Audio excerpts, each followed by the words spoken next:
Tumeuona mkono wake Bwana. Mesdames, Messieurs, bonsoir. C'est vendredi, bienvenue à votre programme US et les vendredis. C'est avec joie que je vous retrouve autour d'un thème assez particulier que j'ai intitulé « Crée un espace et laisse Dieu te parler ».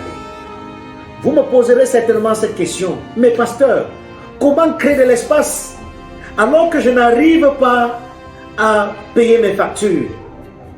Comment créer de l'espace alors que ma mère est malade? Comment créer de l'espace alors que je suis en instance de divorce? Comment créer de l'espace alors que le monde me tombe dessus? Mais pasteur, comment créer de l'espace alors que il y a des années je cherche de l'emploi? Comment créer de l'espace alors que mon âge avance, pasteur? Je n'ai pas d'enfant, je n'ai pas de mariage. Comment créer de l'espace, pasteur? Je vous dirai, peuple de Dieu, en dehors de ces questionnements, les événements de ces dernières heures nous distraient aussi. Il y a des assassinats, des crimes crapuleux, il y a des femmes à qui Dieu a béni le sein qui se permettent d'accoucher et de jeter dans la fosse septique. Il y a ceux qui, par amour excessif ou par passion ou par déception, arrivent à égorger et à décapiter leur conjointe. Il y en a qui, par trahison, prennent le pistolet et détruisent le conjoint. Au milieu de tout ceci, je vous propose de créer de l'espace et de laisser Dieu vous parler. Mais comment cela peut-il se faire? Mon frère, ma soeur, les Saintes Écritures dans le livre de Psaume au chapitre 11, le verset 1 déclare ceci. Au chef des chants de David, c'est en l'Éternel que je cherche un refuge. Comment pouvez-vous me dire, fuis dans vos montagnes comme un oiseau? Le psalmiste a compris le secret. Il a compris que si l'être humain ne trouve pas du refuge en l'Éternel, tout ce qu'il fait est voué à l'échec. Tes craintes et tes peurs, porte-les, va dans la présence de Dieu, exprime-toi.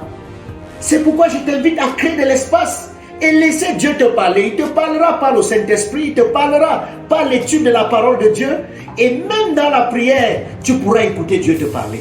Je voudrais te dire que la tentative de t'éloigner de Dieu est vaine. Il y en a qui se battent au quotidien pour nourrir leurs enfants, pour se prendre en charge, comme la famille est élargie en Afrique. Mais ils se battent pour ça. Mais je voudrais vous dire, en vous battant, battez-vous avec le Seigneur. Parce qu'il déclare dans sa parole, en vain vous levez-vous tôt, en vain vous couchez-vous tard. Mais l'Éternel en donne autant à ses enfants, bien qu'étant endormis. Pour dire que ceux qui sont motivés au quotidien par la présence de Dieu, ils réussissent toujours à voir ce qui est utile pour leur paix, pour leur stabilité, pour leur joie. Au milieu de tous les bruits de ta vie, je plaide que tu reconnaisses la présence de Dieu et que tu l'expérimentes en lui accordant un peu de temps. Et tu verras comment tu es béni.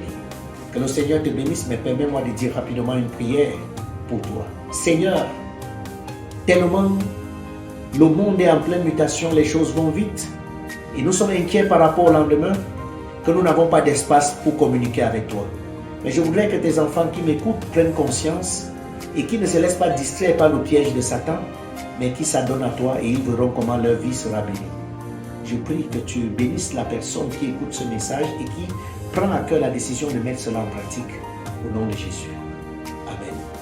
Mon frère, ma soeur, c'était le pasteur Jacob Jean-Luc dans le programme Plus et les vendredis. À vendredi prochain, si prête à Dieu, que le Seigneur te bénisse. Amen.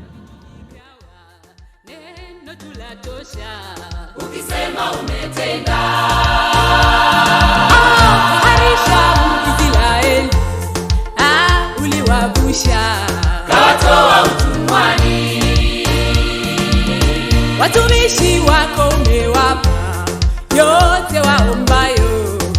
Jua